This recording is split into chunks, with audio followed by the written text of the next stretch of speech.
In this video, we'll discuss internal rate of return, which is a capital budgeting evaluation technique.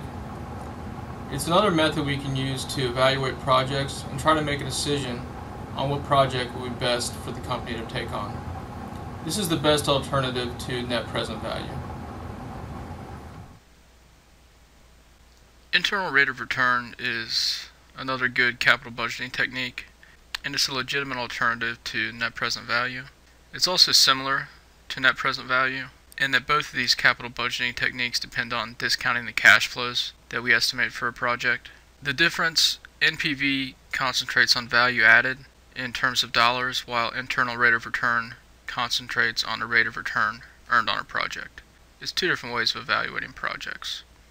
When using internal rate of return, we're finding a rate of return associated with the project, and then we can compare this to a benchmark, cost of capital or a discount rate, and determine whether the rate of return on the project is higher or lower than this benchmark.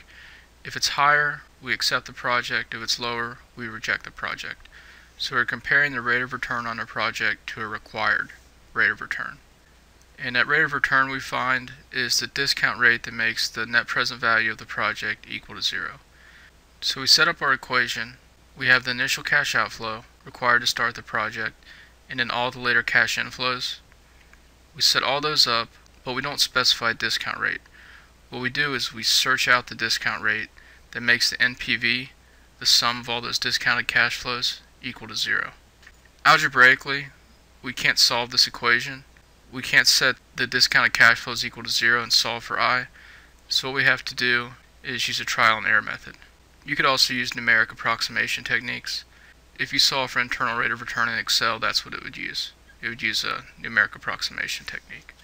So this is an example in the book where we find the internal rate of return.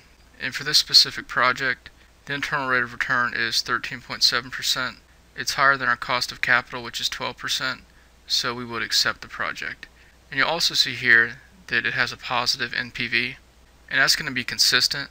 If a project has an internal rate of return higher than the cost of capital, it will be positive NPV.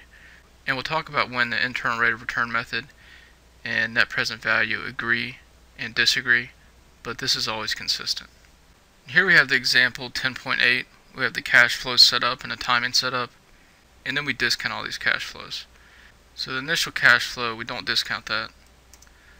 The next cash flow, 240, we discount that at the discount rate one time.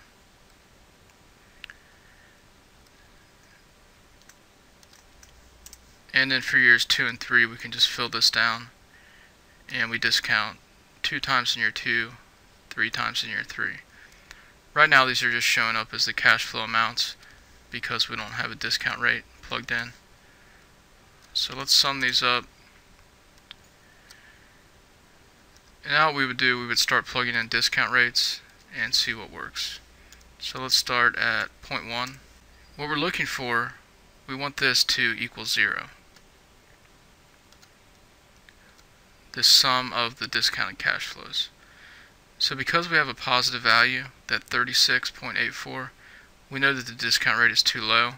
If we increase the discount rate, we're going to reduce the NPV.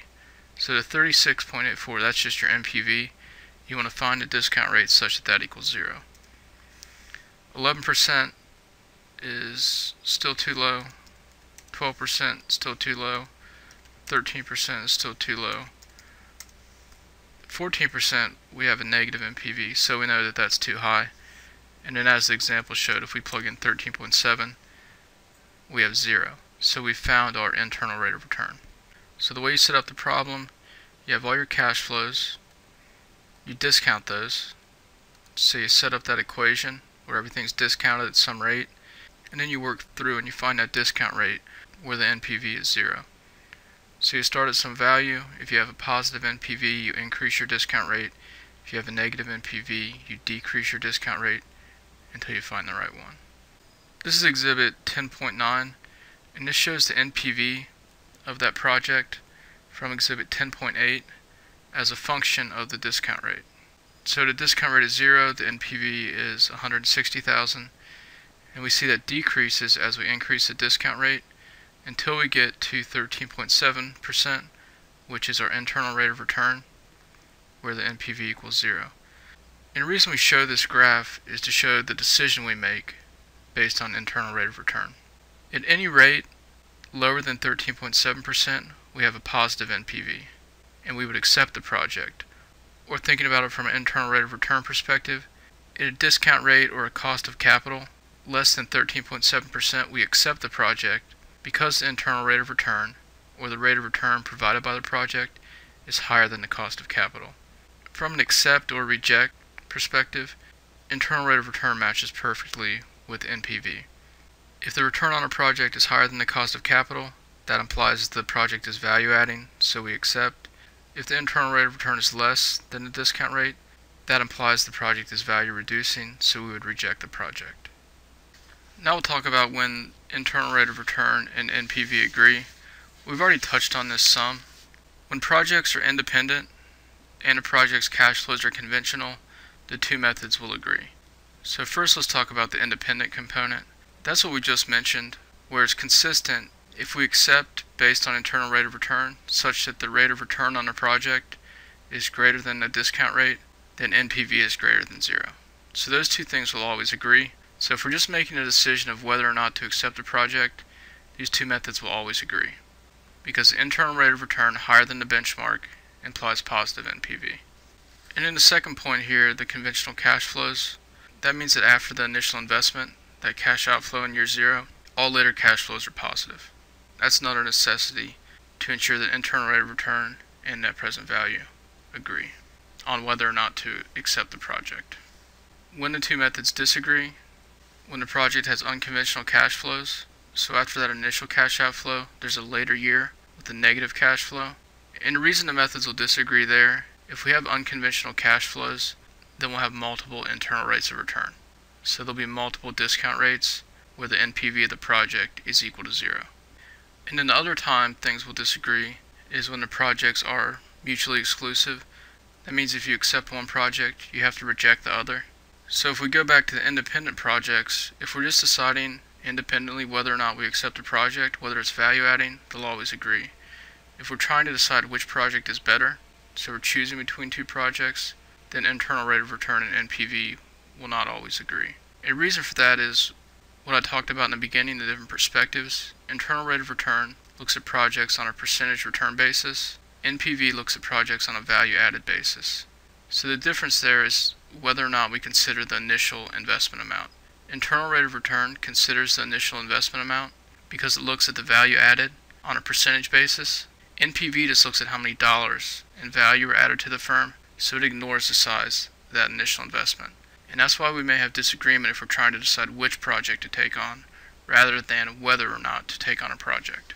And another type of unconventional cash flow would be a positive initial cash flow, where you receive money to begin with, followed by negative cash flows. And I mentioned the case of an initial cash outflow, followed by both positive and negative cash flows. So a conventional cash flow is an initial cash outlay, followed by positive cash flows. And that's typically what we think of with a capital budgeting project. You make some investment to start with, and it provides you with positive cash flows in the future. It would be odd to have a good project that had later years where that project was still underway and it was costing you money. And in the mutually exclusive projects, again, internal rate of return and NPV won't always agree on which project to choose, because at some point the NPVs of the project will be equal, and that's a crossover point. So depending on where your discount rate is relative to this crossover point, the two methods will tell you to accept different projects. If your discount rate is above the crossover point, maybe you accept project A. If the discount rate is below the crossover point, you accept project B, depending on the method you use. So there's not going to be agreement there, and we'll show this with a graph in a sec. So this is exhibit 10.11. So the crossover point here is 14.3%.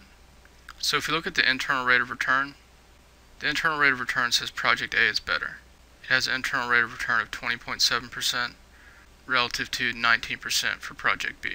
NPV is going to be consistent with internal rate of return as long as the discount rate is above that crossover point of 14.3. There project A has a higher NPV than project B, but anytime we go below 14.3, we would choose project B over project A, so the internal rate of return and NPV would disagree. So again, the idea here, if projects are independent, you're going to make the same decision, whether or not it's a good project. But if you have to choose between two projects, there can be some inconsistencies depending on the discount rate. So you have to be careful of that. And at that point, it becomes preference. Do you want to concentrate on the percentage return, or do you want to concentrate on the dollars value added to the firm? That would depend on your set of possible projects. If you have two projects, and those are the only two projects, you have some amount of capital invest, you can do either one. If you only have those two projects, you want to choose the one with the highest NPV that adds the most value to the firm. But if you have more projects, then maybe instead of taking on the one big project that adds more value to the firm, you take on two smaller projects with higher internal rates of return, and then by taking on those multiple projects, you can add more value to the firm. So to sum up this video, what internal rate of return does, it finds the discount rate at which the net present value of the project is 0.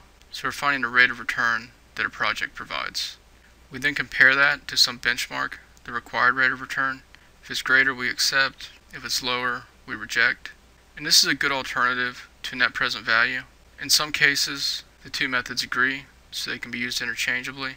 In other cases, they disagree, so we have to make a choice on what we want to concentrate on, percentage return or dollars value added to the firm.